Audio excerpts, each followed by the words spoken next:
Aside from diversity, equity and inclusion initiatives, President Donald Trump is also cracking down on foreign aid to American universities. University presidents told the New York Times that research projects tied to USAID and foreign funding have been put on pause. Why might Trump want to pause foreign aid to universities, you might ask? A new report from the Washington Free Beacon's Alana Goodman gives us a clearer perspective. Goodman has a new piece titled, "Under Biden, American Universities Raked in Nearly $1 billion from Mystery Offshore Donors, Including Some Linked to China." Goodman writes, while the universities listed the unnamed donations as coming from places like Bermuda and the Cayman Islands, the Free Beacon traced millions of dollars back to donors linked to China. Here's an example showing an apparent discrepancy. Goodman writes, state records show that Penn received $1 million in 2023 from Kehui Holdings, I'm sure I'm mispronouncing that, but anyway, a shareholder of Chinese shopping platform Meituan Dianping. Penn's federal disclosure lists the money as coming from a donor in the British Virgin Islands to support the artificial intelligence program at the Wharton School. Here to dive deeper into these implications is Alana Goodman herself. Alana, thanks for joining us. Thanks for having me. So we tried to summarize as best we could the report just there, but first of all, I have two questions really. One is obviously what the concrete dangers are of this kind of funding. And secondly, we noted that I think you phrased it as under Biden, or at least that was how it was done in our introduction. Is this something that is unique to the Biden presidency? It actually is. So under previous administrations, the federal government would publish the names of foreign donors to universities. This is information that universities are required to disclose to the federal government.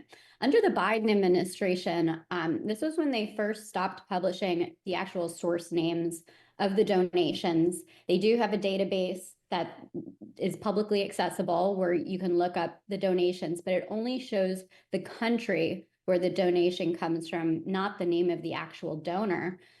So when we were looking into the most recent federal disclosures on this, we found that hundreds of millions of dollars were coming from tax haven countries, the Cayman Islands, the Virgin Islands, Bermuda, $500 million alone from Bermuda, which is a country of 60,000 people.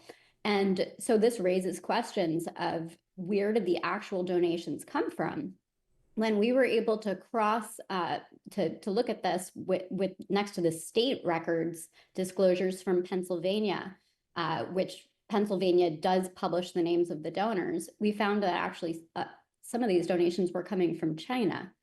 So that was a big issue because China does try to buy a lot of influence on university campuses. A few years ago, Ted Cruz and some other senators were very concerned about these so-called Confucius Institutes that were coming from China.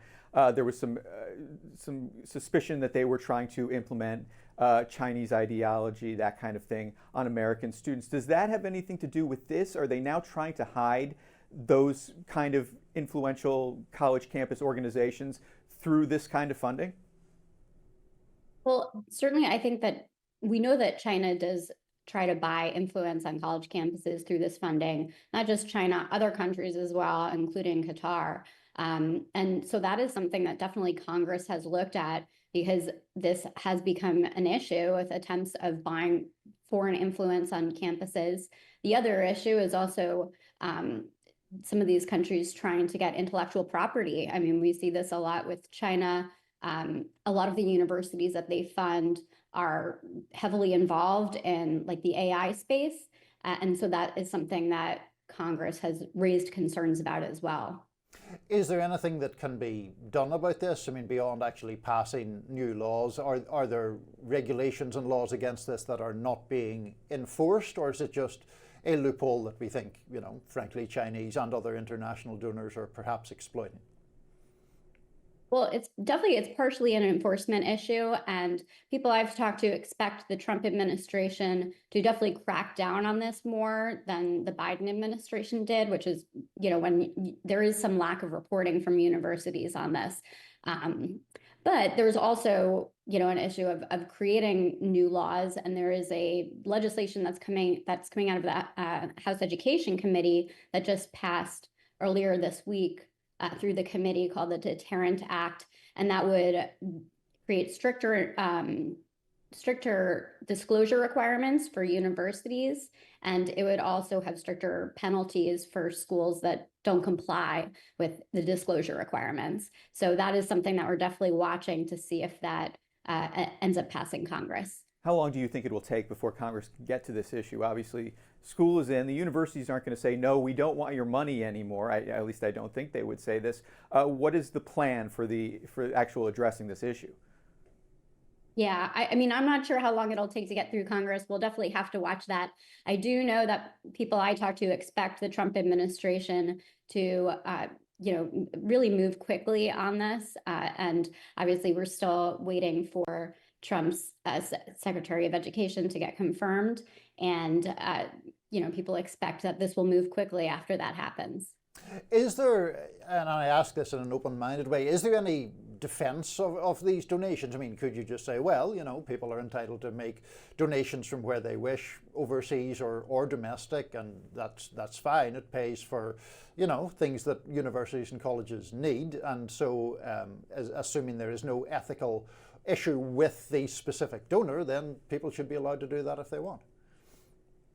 Absolutely. And I think, the real big issue here is the disclosure requirements. And if universities aren't properly disclosing these donations, and if the public isn't able to actually see what the source of these donations are, then that's a problem, because, we need to be able to see that and kind of make that decision of, is this a proper donation or not? And that's been the biggest issue on this. Alana, before we let you go, I have a question that has nothing to do with the topic at hand. Behind your head, there's a place name, and all we can see is Berg at the end. Is it Leesburg, or where is it?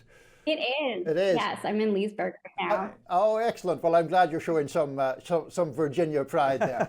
Alana Goodman, thanks for joining us on Rising. Thank you for having me. All right. Next up on Rising is Google caving again. Stay with us.